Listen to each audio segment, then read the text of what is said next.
Hello everyone. तो अब तक आपने देखा पल्लवी डरते डरते दरवाजा खोलती है। उसने क्या देखा, चलिए आगे देखते हैं। उसने सोचा क्यों ना मैं ये बंद कमरा खोलकर देखूं, शायद मुझे कोई क्लू मिल जाए। ऐसा सोचते हुए वो डरते डरते गई और उसने वो कमरा खोला। वो अंदर गई, काफी अंधेरा था और उसे दूर से एक फोटो दिखाई दी जो दीवार पर टंगी हुई थी। उसने लाइट जलाई तो वो क्या देखती है कि उसके पति की फोटो लगी हुई है और उस पर हार चढ़ा हुआ है और उसके नीचे उसकी मौत की तारीख लिखी हुई है। ये देखकर तो उसके पैरों से जमीन खिसक गई और फिर उसने देखा कि उसके पति की मौत की तारीख 6 महीने पहले की है। उसे समझ में नहीं आ रहा था वो क्या करे। इतने में उसकी नजर मेज पर रखी हुई एक एनवेलप पर पड़ी। उसने वो एनवेलप उठाया और उसे खोला। उसने उसे एक चिट्ठी मिली। उसमें लिखा हुआ था, मेरी प्यारी पल्लवी, अब तक तो तुम समझ ही गई होगी कि मैं क्यों नहीं लौटा। मैं पिछले 2 साल से तुमसे बहुत प्यार करता था, लेकिन कभी तुम्हारे घर आकर शादी की बात करने की हिम्मत ही नहीं हुई। फिर आखिरकार मैं एक दिन तुम्हारे घर आया, लेकिन मैंने क्या देखा कि तुम्हारी शादी हो रही है किसी और के साथ। मैं ये बर्दाश्त नहीं कर पाया और मैंने ट्रेन के सामने कूदकर ये पढ़ते ही पल्लवी को सब समझ में आ गया।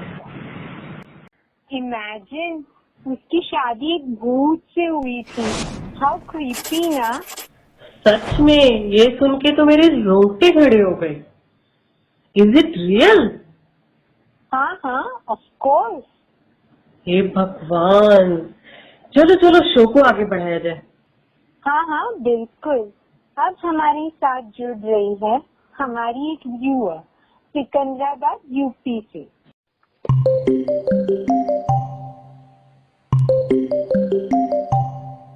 नमस्कार सुलेखा जी।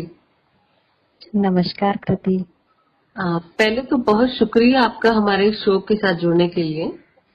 आप बताइए कैसी हैं आप? मैं ठीक हूँ कृति। आपने हमें ईमेल किया था कि आप कोई कहानी हमसे शेयर करना चाहती हैं। हम लोग बहुत एक्साइटेड है वो कहानी सुनने के लिए। जी, मैं सुनाती हूँ आपको। एक्चुअली ये कहानी बहुत पुरानी है।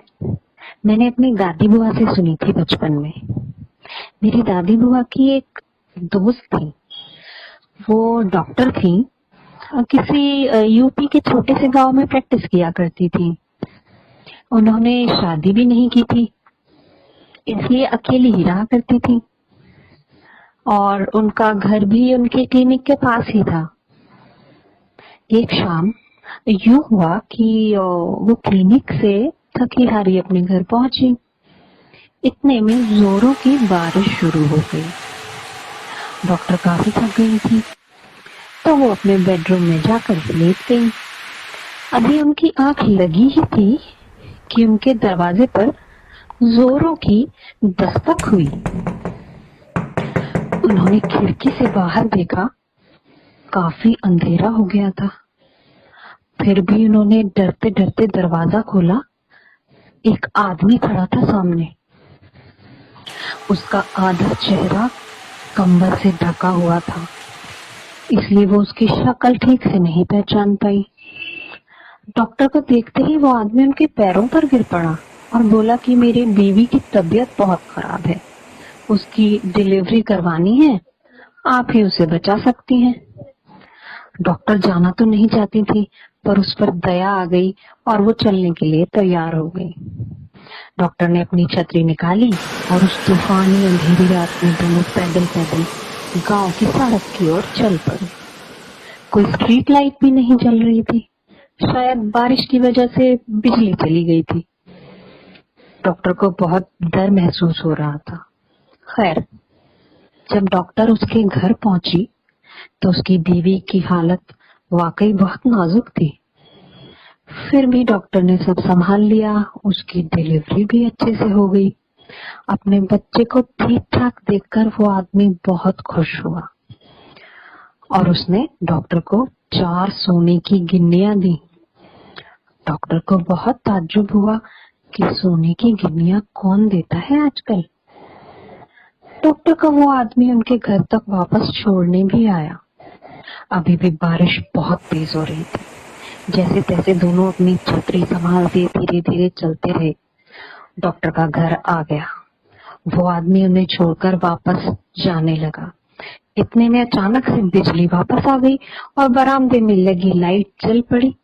जब डॉक्टर की नजर वापस जाते हुए उस आदमी पर पड़ी तो उनके होश उड़ गए।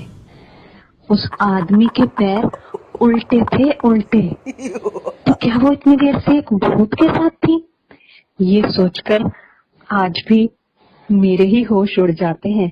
और हाँ कृति, उन्होंने आज तक वो गिन्नियां इस्तेमाल नहीं की है। ओ माय गॉड, मुझे बहुत डर गई। थैंक यू सुलेखा जी, आपकी कहानी तो बहुत मजेदार थी। So guys, please do share your amazing stories with us on our Insta and FB pages. Also, you can leave your comments in the comment section of the video. Until we meet again, it's goodbye from me, Sudha. And me, Kriti. See ya. See ya.